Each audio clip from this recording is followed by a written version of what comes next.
IPS সাহেব সরকারি গাড়িতে বসে নিজের স্ত্রীর সাথে বাজারে যাচ্ছিলেন। রাস্তার ধারে তালাকপ্রাপ্তা স্ত্রীকে সবজি বিক্রি করতে দেখা গেল। বন্ধুরা, সকালের সময় ছিল। শীতের হালকা রোদ শহরের রাস্তায় এমনভাবে ছড়িয়ে পড়ছিল যেন কেউ হলুদ রঙের পাতলা চাদর বিছিয়ে দিয়েছে। বাজারের দিকে যাওয়ার মূল রাস্তায় ভিড় শুরু হয়ে গিয়েছিল। ঠেলার খটর খটর, সবজিওয়ালাদের আওয়াজ, দুধওয়ালাদের সাইকেলের ঘণ্টি, সব মিলিয়ে চারদিকে একটা সাধারণ দিনের ব্যস্ততা ছিল। কিন্তু সেই রাস্তায় আজ অন্য কিছু হতে চলেছিল। দূর থেকে হঠাৎ একটা সরকারি সাইরেন বেজে উঠল। তখন মানুষ নিজে থেকেই রাস্তা ছেড়ে দিতে লাগল। সাদা রঙের চকচকে সরকারি স্করপিও, বনেটের ওপর ছোট্ট একটা ত্রিরঙ্গা, সামনে আইপিএসের প্লেট, কাঁচ কালো এবং ভেতরে বসেছিল জেলার সব থেকে তেজস্বী অফিসার অর্জুন প্রতাপ সিং। খাঁকি ইউনিফর্ম একদম ইস্ত্রি করা, কাঁধে 3টে উজ্জ্বল তারা, বুকে মেডেল, চোখে কঠোরতা এবং মুখে আভিজাত্য, যা দেখে বড় বড় অপরাধীরাও কেঁপে উঠত। ড্রাইভার সাবধানে গাড়ি চালাচ্ছিল। পিছনের সিটে অর্জুনের সাথে বসেছিল তার বর্তমান স্ত্রী নেহা। রেশমি শাড়ি, দামি গয়না, হাতে ফোন, প্রতি 5 মিনিটে সেলফি। অর্জুন, আজ বাজারে জলদি করে নিও, আমাকে জুয়েলারিও দেখতে হবে, সে হালকা হাসির সাথে বলল। অর্জুন শুধু মাথা নাড়িয়ে দিল। তার স্বভাব কম কথা বলা। বাইরে তাকাতে তাকাতে তার নজর শুধু রাস্তার উপরই ছিল। কিন্তু সে কি জানত যে পরের কয়েক সেকেন্ডে তার পুরো অতীত সামনে এসে দাঁড়াতে চলেছে। গাড়ি বাজারের প্রধান মোড়ে পৌঁছাল। ড্রাইভার স্পিড কমিয়ে দিল। রাস্তার দুই ধারে ঠেলা বসেছিল। টমেটো নিন, আলু পেঁয়াজ নিন, তাজা ঢেঁড়স, আওয়াজ আসছিল। হঠাৎ অর্জুনের নজর একটা কোণে গিয়ে স্থির হয়ে গেল। সে যেন নিঃশ্বাস নিতে ভুলে গেল। হৃৎপিণ্ডের ধরফরানি এক মুহূর্তের জন্য থেমে গেল। সেখানে ফুটপাতের ধারে ছেঁড়া প্লাস্টিকের চাদর বিছিয়ে একটা মহিলা বসেছিল। মাথায় ওড়না, হাতে সস্তা চুড়ি, রোদে পোড়া মুখ, কিন্তু চোখ দুটো, সেই চোখ দুটো সে হাজার জনের মধ্যেও চিনতে পারত। সিয়া, তার তালাকপ্রাপ্তা স্ত্রী। অর্জুনের গলা শুকিয়ে গেল। সেই সিয়া, যার সাথে সে স্বপ্ন দেখেছিল, যার সাথে ছোট একটা ঘরে জীবন শুরু করেছিল, যাকে কখনো ছেড়ে না যাওয়ার শপথ নিয়েছিল। আজ সে রাস্তার ধারে সবজি বিক্রি করছিল। তার সামনে কয়েক ঝুড়ি টমেটো আধা পচা, ঢ্যাঁড়স শুকিয়ে গেছে, আর সে প্রত্যেক পথচারীকে বলছিল, দিদি নিন না, সস্তায় দিয়ে দেব। তার আওয়াজে ক্লান্তি ছিল, হার মেনে নেওয়া ছিল, আর একটা অপেক্ষা ছিল। অর্জুনের মন ফ্ল্যাশব্যাকে চলে গেল। 5 বছর আগে তারা দুজনেই একটা ভাড়ার ঘরে থাকত। অর্জুন তখন শুধু সাব ইন্সপেক্টর ছিল, মাইনে কম, স্বপ্ন বড়। সিয়া রাতভর সেলাই করত, যাতে ঘর চলে। সে বলতো, একদিন তুমি অনেক বড় অফিসার হবে অর্জুন, আমি দেখতে পাচ্ছি। ও হেসে দিত। কিন্তু তারপর পোস্টিং, রাজনীতি, ভুল বোঝাবুঝি, আর একটা মিথ্যে অপবাদ। কেউ একজন সিয়ার চরিত্রের ওপর আঙুল তুলেছিল। অর্জুন রাগে অন্ধ হয়ে গেল। সত্যিটা না জেনেই সে তালাক দিয়ে দিল। সিয়া কাঁদতে থাকল, আমি নির্দোষ অর্জুন। কিন্তু সে চিরকালের মতো চলে গেল। স্যার, গাড়ি আগে বাড়ান। ড্রাইভারের আওয়াজ অর্জুনকে বর্তমানে ফিরিয়ে আনল। সে আবার দেখল সিয়া মাথা নিচু করে সবজি সাজাচ্ছিল। হয়তো সে জানতই না যে মানুষটা তার দুনিয়া ভেঙে দিয়েছিল সে মাত্র কয়েক কদম দূরে বসে আছে। নেহা বলল, এই লোকগুলো না পুরো ফুটপাত নোংরা করে দেয়, হটাও এদের কখনো। এটা শুনে অর্জুনের বুকে কিছু একটা বিঁধল। এই লোকগুলো, তার সিয়া এখন এই লোকগুলো হয়ে গেল। তখনই একটা গুন্ডা টাইপের লোক এলো। সে সিয়ার ঝুড়িতে পা দিয়ে ধাক্কা মারল। অয়, হটিয়েছিস কি না? এই সপ্তাহের টাকা কই? সিয়া ভয় পেয়ে গেল। ভাইয়া, কাল দিয়ে দেব, আজ কামাই হয়নি। ড্রামা করিস না, বলে সে তার হাত ধরে টানল। পুরো বাজার দেখছিল, কিন্তু কেউ কিচ্ছু তুলল না। আর গাড়ির ভেতরে বসা অর্জুনের মুঠি শক্ত হয়ে গেল, চোখ লাল হয়ে গেল, বুকে আগুন জ্বলে উঠল। এখন প্রশ্ন হল, অর্জুন কি নিজের পরিচয়ে লুকিয়ে চলে যাবে, নাকি ইউনিফর্মের দাপট দেখিয়ে সিয়াকে সাহায্য করবে? আর যদি সিয়া তাকে দেখে ফেলে, তবে কি হবে? সরকারি স্করপিও ধীরে ধীরে ফুটপাতের পাশ দিয়ে এগোচ্ছিল, আর অর্জুনের চোখ সেই একটা মুখেই আটকে ছিল, যাকে সে লাখ চেষ্টা করেও ভুলতে পারেনি। সিয়ার চুল এখন আগের মতো ঘন আর উজ্জ্বল ছিল না। রোদ আর ধুলো সেগুলোকে রুক্ষ করে দিয়েছিল। হাতের মেহেন্দির জায়গায় ছিল ফাটল। কবজির চুড়িগুলো ছিল সস্তা প্লাস্টিকের, কিন্তু তার নিচু হওয়া চোখের পাতা, ঠোঁটের সেই হালকা কাঁপা রেখা আর চোখে লুকিয়ে থাকা কষ্ট, সব কিছু আগের মতোই ছিল। অর্জুনের বুক যেন ভেতর থেকে ফেটে যাচ্ছিল। মন বারবার জিজ্ঞাসা করছিল, এটা কি সেই মেয়ে যার জন্য তুমি পুরো দুনিয়ার সাথে লড়ার শপথ নিয়েছিলে? তখনই সেই গুন্ডা আবার চিৎকার করল, বুঝতে পারছিস না, হপ্তা না দিলে কাল থেকে এখানে বসা বন্ধ। সে সিয়ার ঝুড়ি তুলে রাস্তায় আছাড় মারল। টমেটোগুলো গড়িয়ে নালায় চলে গেল, ঢ্যাঁড়স ধুলোয় মিশে গেল। আশেপাশে দাঁড়িয়ে থাকা মানুষ তামাশা দেখতে থাকল। কেউ এগিয়ে এসে সাহায্য করল না। সিয়া হাঁটু গেড়ে বসে তাড়াতাড়ি সবজিগুলো কুড়োতে লাগল। তার আঙুল কাঁপছিল, চোখ দিয়ে জল পড়ছিল, কিন্তু সে কোনো শব্দ করছিল না। হয়তো কাঁদার অভ্যেসও চুকে গিয়েছিল। আর তখনই অর্জুনের ভেতরে কিছু একটা ভেঙে গেল। তার মুঠি এত শক্ত হয়ে গেল যে শিরার টান ধরা পড়ছিল। ড্রাইভার ভয় পেয়ে রিয়ার ভিউ মিরার দিয়ে দেখল। স্যার? নেহা মাস্ক খিটকে বলল, চলো না অর্জুন, দেরি হয়ে যাচ্ছে, এই ছোট লোকদের চক্করে পড়ো না। ছোট লোক, এই দুটো শব্দ যেন কেউ অর্জুনের বুকে গেঁথে দিল। এক মুহূর্তের জন্য তার মনে হল কেউ যেন তার ইউনিফর্মের ওপর থুতু ছিটিয়েছে। কারণ যে ছোট ঘর থেকে সে উঠে এসেছিল, সিয়া তাদেরই একজন ছিল, আর সে নিজেও কখনো তাদেরই একজন ছিল। পরের সেকেন্ডেই অর্জুন দরজা খুলে দিল। সরকারি গাড়ির দরজা খুলতেই পুরো রাস্তায় নিস্তব্ধতা নেমে এলো। খাকি ইউনিফর্মের চমক রোদে জলজল করছিল। জুতোর ভারী আওয়াজ ফুটপাথে প্রতিধ্বনিত হল। ড্রাইভার আর গানম্যান সাথে সাথে পিছনে নামল। গুন্ডা তখনও সিয়ার ওপর চিৎকার করছিল। তখনই তার কাঁধে একটা শক্ত হাত পড়ল। সে ঘুরে দেখল, আর সামনে ছিল অর্জুনের ঠান্ডা, রক্ত জমাট বাঁধা চোখ। নাম কি তোর? আওয়াজটা ধীর ছিল, কিন্তু এতটাই ভারী যে গুন্ডার গলা শুকিয়ে গেল। স্যার, স্যার আমি তো শুধু হপ্তা লেট হয়েছে। অর্জুনের চোখ আরও কুঁচকে গেল। না স্যার, ভুল হয়ে গেছে। অর্জুন কলার ধরে তাকে এত জোরে টানল যে সে রাস্তায় আছাড় খেল। ভিড় ফিসফাস করতে লাগল। আরে এ তো আইপিএস সাহেব, শেষ এখনও।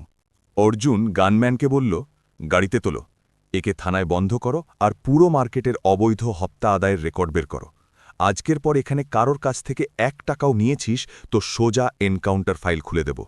গুন্ডা হাত জোর করে কাঁদতে থাকল, কিন্তু অর্জুনের মুখে কোনো দয়া ছিল না, কারণ তার রাগ গুন্ডার উপর কম আর নিজের উপর বেশি আসছিল। এতদিন সে আইন বাঁচিয়ে এসেছে, কিন্তু নিজের জীবনের সবথেকে বড় নির্দোষকে সাজা দিয়ে দিয়েছে। তখনই তার নজর আবার সিয়ার উপর গেল। সে এখনও নিচে ঝুঁকে সবজি কুড়োচ্ছিল। সে হয়তো এখনও জানতই না যে তার জন্য ঝড় বয়ে গেছে। অর্জুন এক কদম তার দিকে বাড়াল, তারপর থেমে গেল। বুক প্রচণ্ডভাবে ধরফর করছিল। কি ভুলবে, কিভাবে সামনে যাবে, কি অধিকার আছে তার? তখনই সিয়া ধীরে ধীরে ওপরের দিকে তাকাল, আর তাদের নজর মিলল। সময় যেন সেখানেই থেমে গেল। হাওয়া থেমে গেল, শব্দ থেমে গেল, শুধু দুটো ধরফরানি রয়ে গেল। সিয়ার চোখ প্রথমে বিস্ময়ে বড় হয়ে গেল, তারপর চেনার এক চমক এলো। তারপর এক মুহূর্তে হাজার হাজার ভাঙা স্বপ্ন ভেসে উঠল। আর তারপর সে নজর সরিয়ে নিল, যেন সে তাকে চেনেই না, যেন সে তার জন্য কোনো অচেনা লোক। সে আবার সবজি তুলতে লাগল। অর্জুনের বুকে যেন কেউ ছুরি চালিয়ে দিল। এই উপেক্ষা, এই দূরত্ব, এটাই ছিল সবথেকে বড় সাজা। নেহা পিছন থেকে এসে বলল, এটা কি ড্রামা ছিল? তুমি এই মহিলাকে চেনো নাকি? অর্জুন কোনো জবাব দিল না। তার নজর শুধু সিয়ার উপর ছিল। আর হঠাৎ সে দেখল সিয়ার হাতে সেই পুরনো রূপোর আংটি এখনও আছে, সেই সস্তা আংটি যেটা সে বিয়ের সময় পরিয়েছিল। এত বছর পরও সেটা এখনও খোলা হয়নি। অর্জুনের গলা বুঝে এলো। এর মানে কি সে এখনও? তখনই ভিড়ের মধ্যে থেকে কেউ ফিসফাস করল, বেচারি, স্বামী ছেড়ে দিয়েছিল একে, তখন থেকে একা, রোজ মার খেতে খেতে সবজি বিক্রি করে। এটা শুনে অর্জুনের নিঃশ্বাস ভারী হয়ে গেল।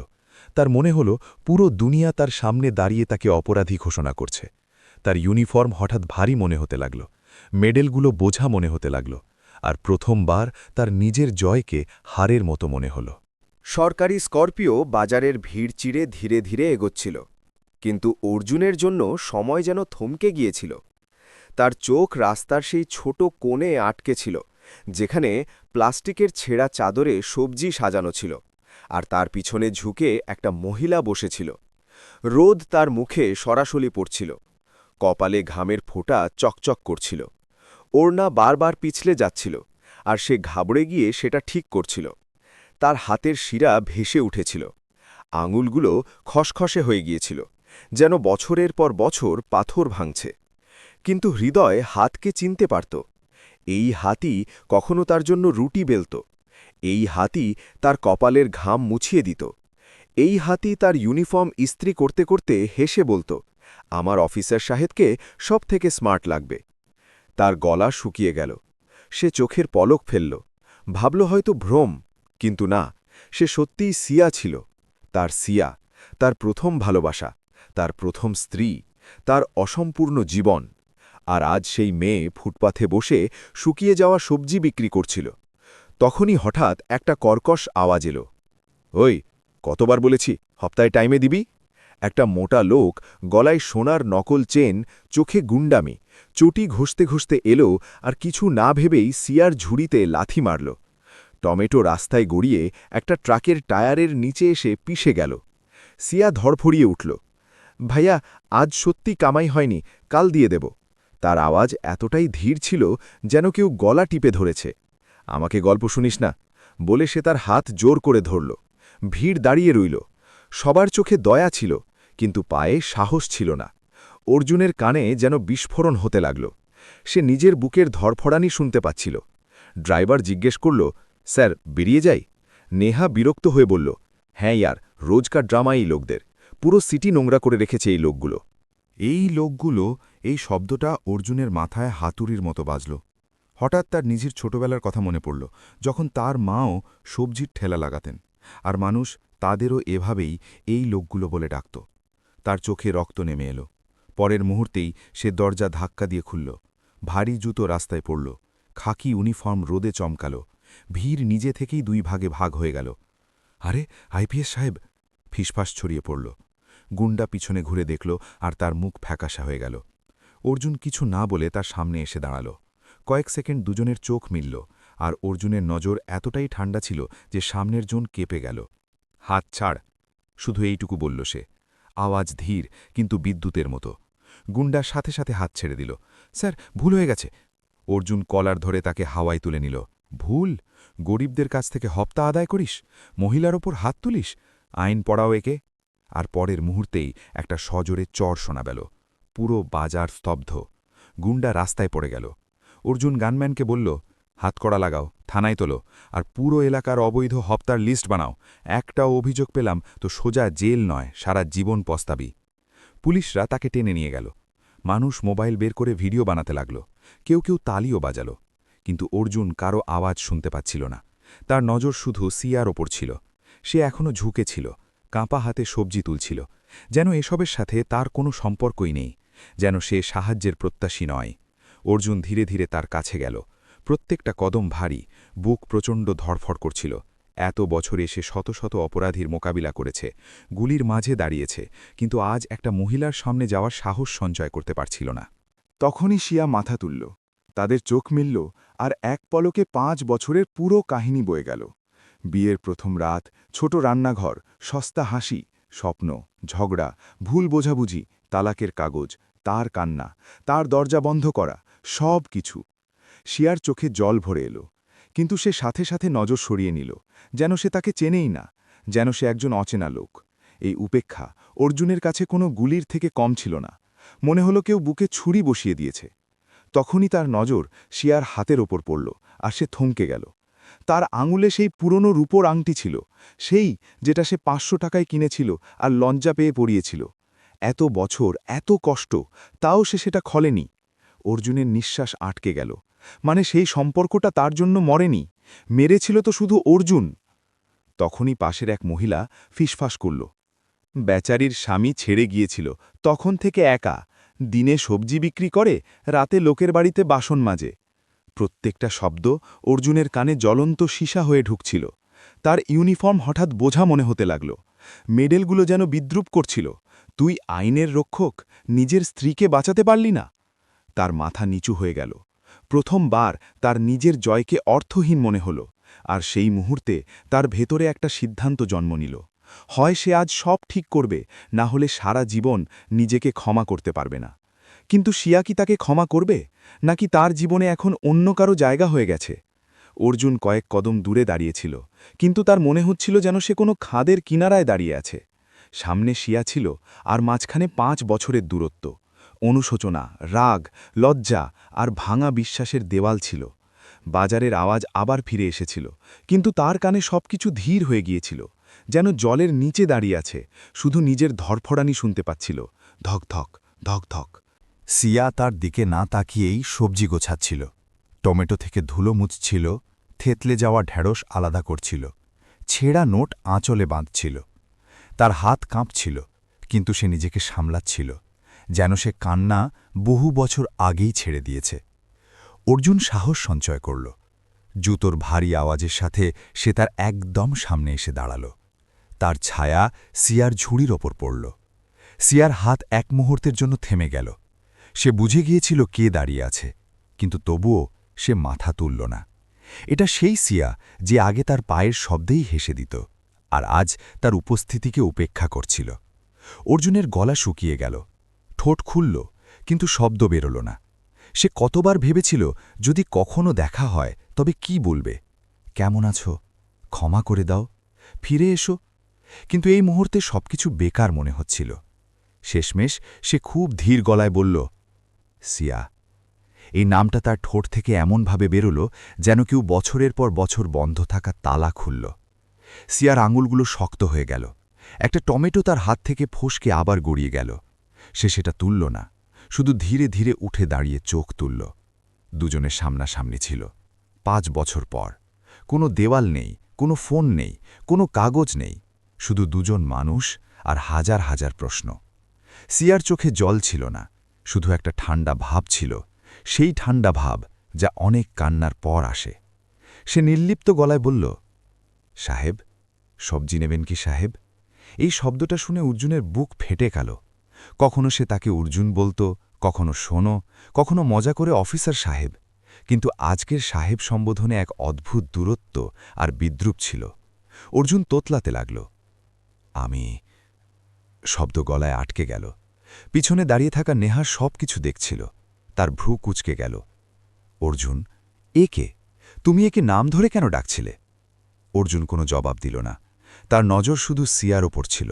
সে ধীরে ধীরে বলল, কেমন আছো সিয়া? হালকা হাসল সে। সেই হাসি খুশির ছিল না, ভাঙা কাচের মতো ছিল। যেমন ছেড়ে গিয়েছিলে তার থেকে একটু ভালো আছি, অন্তত এখন আর আশা করি না। এটা শুনে অর্জুনের মনে হল কেউ তার কানের কাছে বোমা ফাটিয়েছে। সিয়া, আমি সেই সময়। সে সাফাই দিতে চাইল, কিন্তু সিয়া হাত তুলে থামিয়ে দিল। দয়া করে সাহেব সাফাই দেবেন না। আদালতে দিয়েছেন, আপনি ফয়সালাও শুনিয়ে দিয়েছেন, এখন আর কি বাকি আছে? তার শব্দগুলো সরাসরি বুকে বিঁধছিল। অর্জুনের চোখের সামনে সেই দিনটা ভেসে উঠল যখন সে রাগের মাথায় তালাকের কাগজে সই করেছিল, কোনো কথা না শোনে, কোনো প্রমাণ ছাড়া, শুধু অহংকারে। আর আজ সেই সিদ্ধান্ত তাকে জ্যান্ত পুড়িয়ে মারছিল। তখনই এক বৃদ্ধা এলেন। বেটি, আধা কিলো আলু দে তো। সিয়া সাথে সাথে ঝুঁকে ওজন করতে লাগল, যেন অর্জুন সেখানে নেই, যেন তার কোনো অধিকারই নেই। আর অর্জুন যা দেখল, তার পায়ের চটি ছেঁড়া ছিল, ওড়না পুরনো ছিল। তার মনে পড়ল কখনো সে তাকে ছোট একটা চুড়িও এনে দিত, তো সিয়া শিশুর মতো খুশি হয়ে যেত। আর আজ সে জীবনের সাথে লড়াই করছে, একা, কোনো অভিযোগ ছাড়া, কোনো আওয়াজ ছাড়া। হঠাৎ অর্জুনের নজর পাশে দাঁড়িয়ে থাকা একটা ছোট ছেলের উপর পড়ল, যে খালি বস্তা ধরে সিয়াকে দেখছিল। মা, এই বেঁচে যাওয়াগুলো আমি রেখে দেব? সে সরলভাবে জিজ্ঞেস করল। অর্জুনের হার্টবিট থেমে গেল, তার মাথা কাজ করা বন্ধ করে দিল। সিয়ার জীবনে কি অন্য কেউ এসে গেছে? এই বাচ্চাটি কি? তার পায়ের তলা থেকে মাটি সরে গেল। সিয়া ভালোবেসে বাচ্চার মাথায় হাত বুলিয়ে দিল। হ্যাঁ বাবা। সেই স্পর্শ দেখে অর্জুনের ভেতরে এক অদ্ভুত হিংসে আর জ্বালা উঠল, অনুশোচনা আর ভয় দুটোই। সে ধীর গলায় জিজ্ঞেস করল, এটা? সিয়া তার দিকে না তাকিয়েই বলল, জীবন একটা সাহারা দিয়েছে। জবাব পরিষ্কার ছিল না, কিন্তু অর্জুনের মন আরও গুলিয়ে গেল। নেহা এখন বিরক্ত হয়ে গিয়েছিল। অর্জুন, চলো এখান থেকে, তোমার কেন বয়ে গেছে? তখনই সিয়া প্রথমবার নেহাকে ভালো করে দেখল। তার চোখে এক মুহূর্তের জন্য যন্ত্রণা ফুটে উঠল। তারপর সে হেসে দিল। আপনার স্ত্রী খুব ভাগ্যবতী, আপনাকে হারায়নি। এটা বলার সময় তার গলা কেঁপে গেল। অর্জুনের আর সহ্য হল না। সে পকেট থেকে মানিব্যাগ বের করে টাকা বাড়িয়ে দিল। এটা রাখো, সাহায্য মনে করে। সিয়ার চোখ হঠাৎ কঠোর হয়ে গেল। সে টাকাটা পিছনে ঠেলে দিল। ভিক্ষা নেই না, আমি পরিশ্রম করি। যদি নিতে হয় সবজি নিন, না হলে রাস্তা দিন, কাস্টমার দাঁড়িয়ে আছে। ভিড় আবার ফিসফাস করতে লাগল। অর্জুনের হাত হাওয়ায় রয়ে গেল। সেই মুহূর্তে সে বুঝতে পারল, সিয়া ভেঙেছে ঠিকই, কিন্তু ঝোঁকেনি। আর হয়তো এটাই তার সবথেকে বড় সাজা। যে মেয়েকে সে দুর্বল ভেবে ছেড়েছিল, আজ সে তার চেয়েও বেশি শক্তিশালী প্রমাণিত হল। অর্জুন চুপ করে দাঁড়িয়ে রইল। তার চোখ ভিজে গিয়েছিল। ইউনিফর্ম পরা একজন আইপিএস অফিসার, আর ভেতর থেকে একদম শূন্য একজন মানুষ। তখনই দূর থেকে ওয়্যারলেসে আওয়াজ এলো, স্যার, ইমার্জেন্সি কল। কিন্তু প্রথমবার তার ডিউটির থেকে নিজের জীবনের ইমার্জেন্সি বেশি অনুভব হচ্ছিল। প্রশ্ন শুধু একটা ছিল, এখনও কি খুব দেরি হয়ে গেছে, নাকি সে তাকে চিরকালের জন্য হারিয়ে ফেলেছে? অর্জুন বাজার থেকে ফিরে তো এলো, কিন্তু তার পা ভারী ছিল, যেন কেউ পায়ে পাথর বেঁধে দিয়েছে। সরকারি গাড়ি বাংলোর সামনে থামল, গার্ড স্যালিউট দিল। নেহা ভেতরে চলে গেল, কিন্তু অর্জুন সেখানেই বারান্দায় দাঁড়িয়ে রইল। তার চোখের সামনে বারবার সেই দৃশ্যটা ঘুরছিল। রোদে বসে থাকা সিয়া, ছেঁড়া চটি, কাঁপা হাত, আর তাকে সাহেব বলে ডাকা। এই শব্দটা তার বুকে তীরের মতো বিঁধছিল। সে মুঠি শক্ত করল। আমি কি করে ফেললাম? সে বিড়বিড় করে বলল, এত বছরে সে শত শত কেস সমাধান করেছে, অপরাধীদের জেলে পাঠিয়েছে, শহরে আইনের ভয় বসিয়েছে, কিন্তু নিজের জীবনের সবথেকে বড় সত্যিটা দেখতে পেল না। সেই রাতে তার ঘুম এলো না। বারবার পাশ ফিরতে থাকল, যেন বিছানায় নয়, কাঁটার উপর শুয়ে আছে। মাঝরাতে হঠাৎ উঠে সে ফোন তুলে নিজের পুরনো কনস্টেবল রমেশকে কল করল। একটা কাজ আছে, চুপচাপ করবি, কেউ যেন জানতে না পারে। সেই বাজারে সবজি বিক্রি করা মহিলা সিয়া, তার পুরো তথ্য চাই। কোথায় থাকে, কিভাবে দিন চলে, কারা তাকে বিরক্ত করে, সবকিছু। ওপাশ থেকে শুধু একটা শব্দ এলো, জি স্যার। পরের দিন সকাল হতেই রমেশ ফাইল নিয়ে হাজির হল। অর্জুনের হাত কাঁপছিল যখন সে ফাইলটা খুলল। প্রথম ছবিটা দেখেই তার বুক কেঁপে উঠল। সিয়া নদীর ধারে একটা ভাঙা ঝুপড়িতে থাকত। ছাদে কিনের চাদর, বর্ষায় জল পড়ত। রিপোর্টে লেখা ছিল, দিনে সবজি বিক্রি করে, রাতে লোকের বাড়ি বাসন মাজে। অনেকবার অসুস্থ হওয়া সত্ত্বেও কাজ ছাড়েনি। অর্জুনের চোখ ভরে এলো। সে পরের পাতা উল্টাল। ৩ বছর আগে পাড়ার এক মহিলার মৃত্যুর পর তার ৫ বছরের বাচ্চাকে নিজের কাছে রেখে দিয়েছে। নিজে না খেয়ে তাকে খাওয়ায়। অর্জুনের মাথা নুয়ে গেল। যাকে সে বেওয়াফা ভেবেছিল, সে তো কোনো ফেরেস্তার থেকে কম নয়। পরের লাইনটা পড়ে তার রক্ত টকবক করে উঠল। স্থানীয় গুন্ডারা হপ্তা আদায় করে, অনেকবার অভদ্রতাও করেছে। তার শিরার টান বেড়ে গেল। সে টেবিলে মুক্কা মারল। এখনও পর্যন্ত কেন আমি এসব জানতে পারিনি? রমেশ চুপ করে থাকল। অর্জুন সাথে সাথে গাড়ি বের করল, আর কোনো ইউনিফর্ম ছাড়া, কোনো সাইরেন ছাড়া সাদা পোশাকে শহরের দিকে বেরিয়ে পড়ল। সে দূরে দাঁড়িয়ে সিয়াকে দেখতে লাগল। সে সবসময়কার মতো চুপচাপ বসেছিল। প্রত্যেক ক্রেতার সাথে হেসে কথা বলছিল, দরদাম করছিল, বাচ্চাকে ভালোবেসে বকছিল। তার প্রত্যেকটা কাজে সারল্য ছিল। কোনো অভিযোগ নেই, কোনো ঘৃণা নেই। অর্জুনের মনে পড়ল, তালাকের দিনে সে কত কেঁদে বলেছিল, একবার আমার কথা শোনো, আর সে শোনেইনি।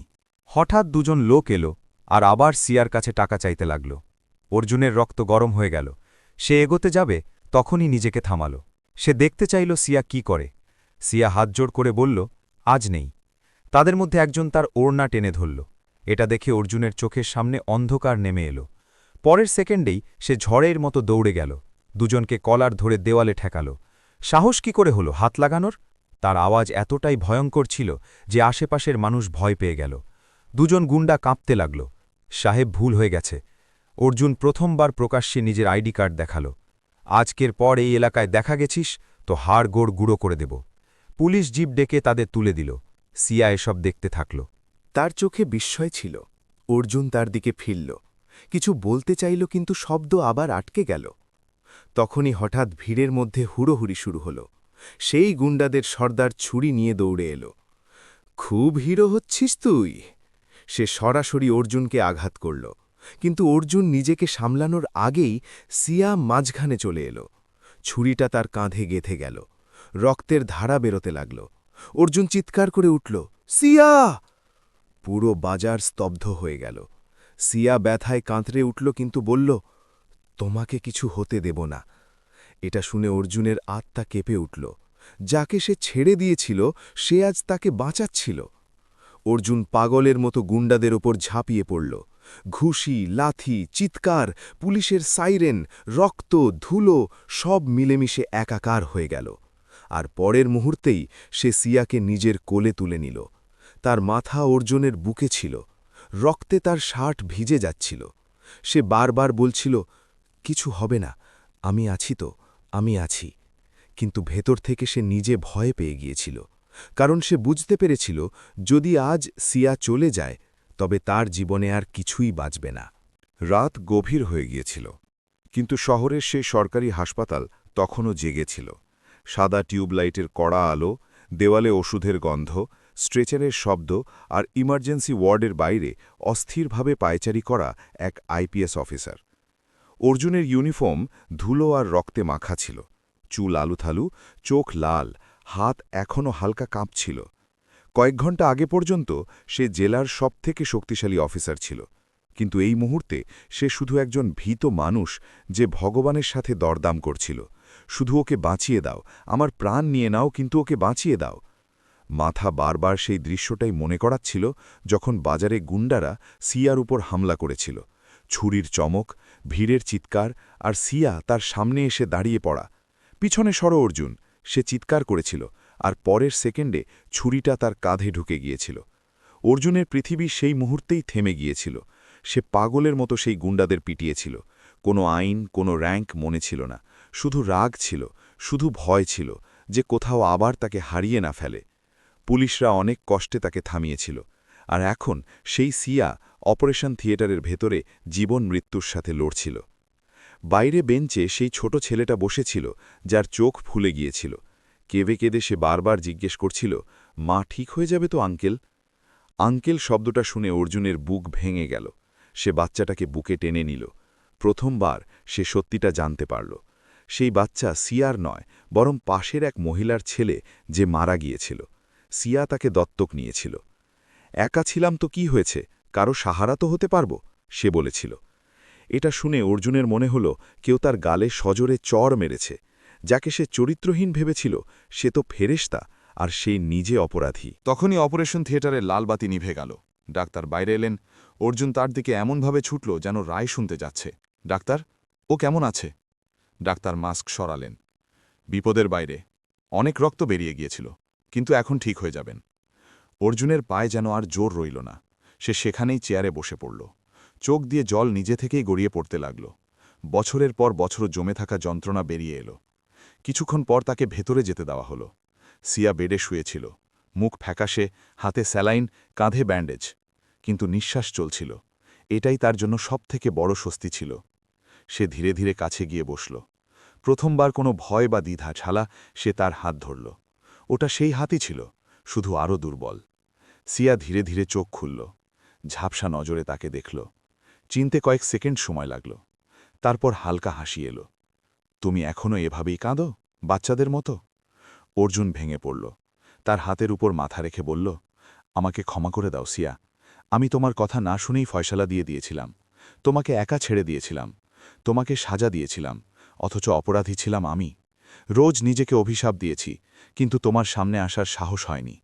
আজ যদি তোমার কিছু হয়ে যেত, আমি জ্যান্ত থাকতাম না। তার আওয়াজ বুঝে এলো। সিয়া চুপচাপ শুনতে থাকল, চোখ দিয়ে জল পড়ল।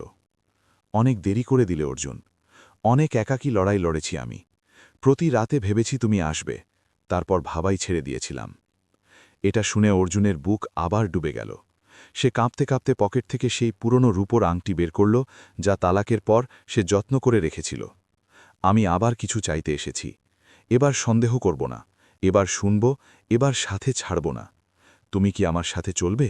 আবার ঘরে নিস্তব্ধতা নেমে এলো, শুধু মেশিনের বিপ বিপ আওয়াজ। সিয়া তার মুখের দিকে তাকিয়েছিল, যেন দেখছিল এটা কি সত্যি নাকি অন্য কোনো প্রতিশ্রুতি। কয়েক সেকেন্ড যা কয়েক ঘন্টার মতো মনে হল। তারপর সে খুব ধীরে নিজের হাত বাড়িয়ে দিল। একটা শর্তে। অর্জুনের নিঃশ্বাস থমকে গেল। বলো। আর কখনো ইউনিফর্মকে আমাদের মাঝখানে আসতে দিও না। আগে স্বামী হও, তারপর অফিসার। অর্জুন হালকা হাসল আর কেঁদেও ফেলল। শপথ। সে আংটিটা তার আঙুলে পরিয়ে দিল। সেই পুরনো আংটি আবার নিজের জায়গায় ফিরে এলো, যেন সময় এক গোল চক্কর কেটে ফিরে এসেছে। বাইরের জানলা দিয়ে সকালের প্রথম আলো ভেতরে এলো নতুন শুরুর মতো। অর্জুন সেই ছোট ছেলেটাকে ভেতরে ডাকল। আজ থেকে এ শুধু তোমার মা নয়, আমাদের মা। বাচ্চাটা দৌড়ে সিয়াকে জড়িয়ে ধরল। সিয়া অর্জুনের দিকে তাকাল। সেই নজরে অভিযোগ কম আর আপন ভাব বেশি ছিল। আর সেই মুহূর্তে অর্জুন বুঝতে পারল, জীবন তাকে দ্বিতীয় সুযোগ দিচ্ছে, আর এবার সে একে হারাবে না। হাসপাতালের গেটের বাইরে সরকারি গাড়ি দাঁড়িয়েছিল, কিন্তু এবার তাতে বসা আইপিএস অফিসার নয়, একজন স্বামী ছিল, যে নিজের স্ত্রীকে নিয়ে বাড়ি যাচ্ছিল চিরকালের জন্য। তো বন্ধুরা, এই ছিল আমাদের আজকের কাহিনী। আপনার এই কাহিনী কেমন লাগলো আমাদের কমেন্ট করে অবশ্যই জানান। আর অনুরাধা অর্থাৎ সিয়া সম্পর্কে আপনার কি মতামত? যদি কাহিনী ভালো লেগে থাকে তবে ভিডিওটিতে একটি লাইক দিয়ে চ্যানেলটি সাবস্ক্রাইব করে দিন। আবার দেখা হবে নতুন কোনো আকর্ষণীয় কাহিনীর সাথে। ততক্ষণ পর্যন্ত ধন্যবাদ।